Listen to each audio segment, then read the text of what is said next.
Hello, ladies and gentlemen. Welcome to a brand new series I am putting together.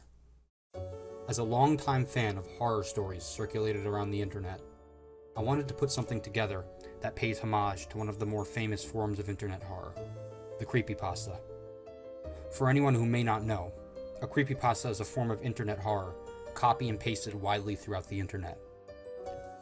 The premise of each video in this series will be to present a certain pasta, detail some of the history behind its origins, take a look into the stories written around it, show off some related artwork, and finally, give my personal rating for the quality behind the horror the pasta provides. With all that introduction out of the way, let's kick this series off with one of the more iconic entities to bless the creepypasta genre, the Slender Man.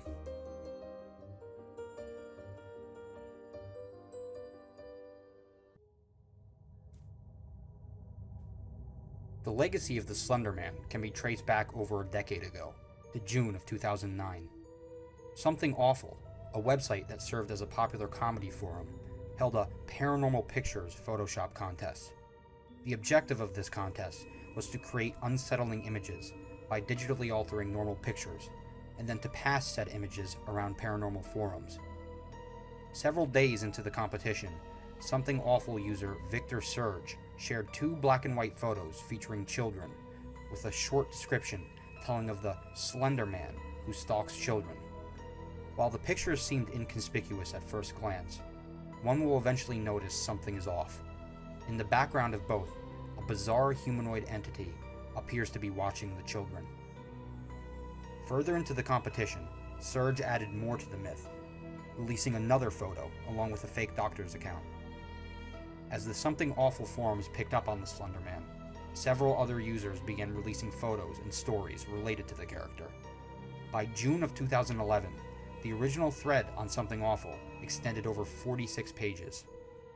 Worthwhile to note, it is believed inspiration for this creature as a copypasta may have further come from older myths in the real world, such as the German tale of the Grossmann, or the Tall Man. Anyway, by late June of 2009, Slender Man had spread beyond Something Awful, becoming a well-known creature on the ex-paranormal 4chan board.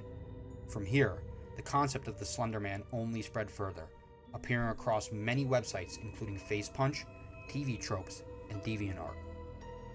In current day, Slender Man as a creepypasta has over a decade of mythos behind him, showing up in countless stories, images, video games, and even in an official film.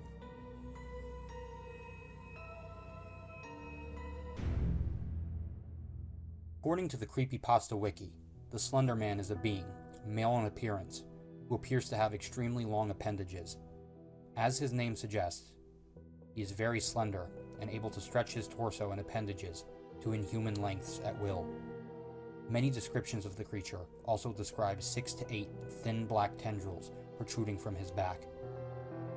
He is described as wearing a formal black suit, similar to those worn by the notorious Men in Black. The Slender Man's face is a bit of a mystery, appearing pale and ghostly, almost as if it was wrapped in cloth. His facial features are a popular topic of debate, with many believing he has none at all. Over the years, many tales describe Slender Man as having all sorts of arcane abilities, from the use of tendrils, to warping the minds of those he stalks, to teleporting in and out of existence. However, the original design released by Surge was quite simple, providing no outright evidence of any of these abilities. As for his intentions, the Slender Man is said to be fixated on stalking and kidnapping. It is claimed that many of his victims shown in photographs with him present have disappeared shortly after the pictures were taken. This idea of a purpose behind the Slender Man is established in many stories, such as in Marble Hornets, a well-known web series.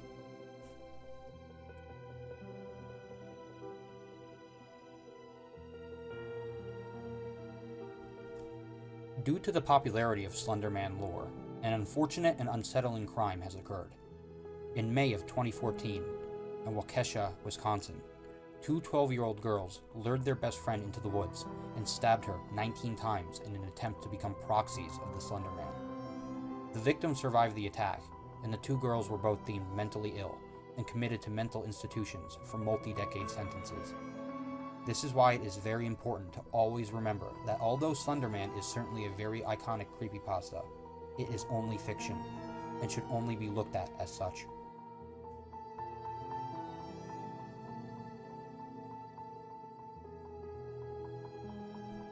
The following is a witness's re-encounter of their incident with the Slender Man. After waking up with a jolt, the girl laid in bed a few seconds longer. Reaching over to switch on her bedside lamp, she tried to remember exactly what had stolen her sweet slumber away. When she couldn't, the brunette swung her legs over the side of the bed and heaved herself up. Checking the time on her phone, she snorted when she saw it was 3 a.m, the witching hour. Knowing that sleep would only evade her, she left her bedroom for the kitchen, a good cup of coffee on her mind. As she passed by her front door, a chill spread like liquid fire down her spine. "It's only winter," she told herself, focusing again on the coffee plan. Measuring out scoops, water, and preparing her cup kept her occupied, but as the dark liquid boiled, she had nothing left to keep her mind from wandering off. The chill returned, and she couldn't help but glance behind her to the front door. It stood there innocently enough, just like always. The deadbolt was still in place, and she could see nothing amiss with it. Turning back to her coffee, she did her best to forget about the feeling. With her cup in hand, she started back towards her bedroom. As she walked by the front door, she decided that a quick glance out the peephole would help calm her restless thoughts. The chill worsened with each step she took towards the door and further away from the safety and warmth of her blankets. She pressed her empty hand against the cold metal door and took a deep breath before leading her eye to the peephole. At first, she could only see an inky blackness that somehow seemed to swirl in itself. When she blinked in surprise, the void melted away. She wished it hadn't. In its place, there stood what she could only guess was once a man.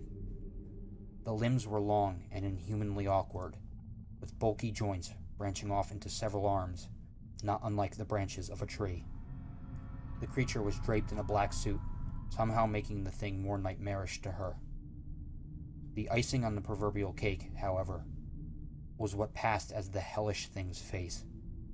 It was as though her mind blurred the ghastly visage to spare itself further shock and horror. She shoved herself away from the door with the hand still pressed against it.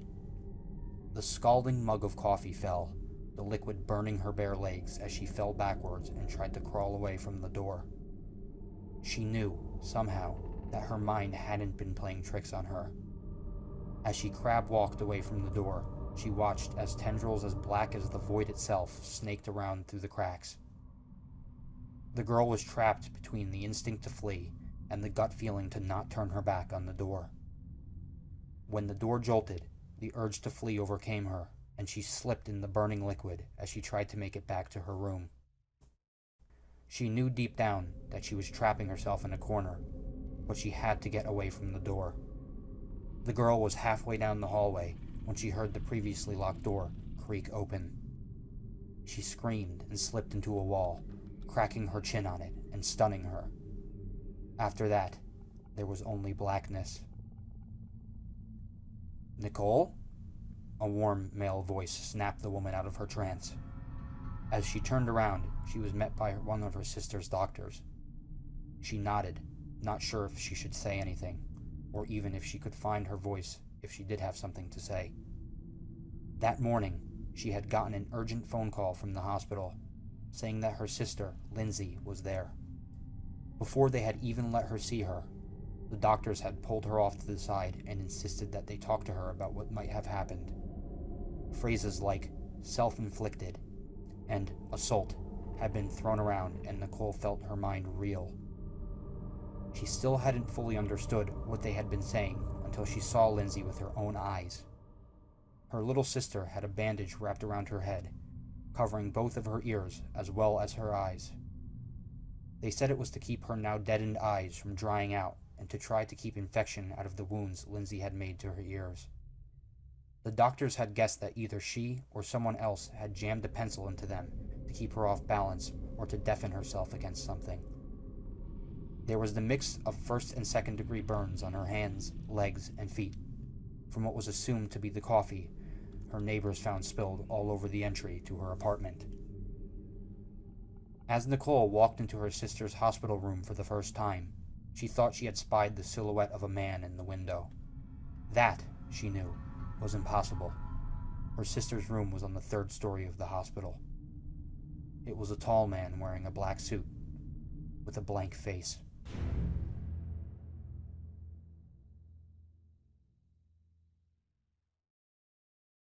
Alright everyone, to finish this video off, we have the rating system which I have created to rate each and every creepypasta we go through.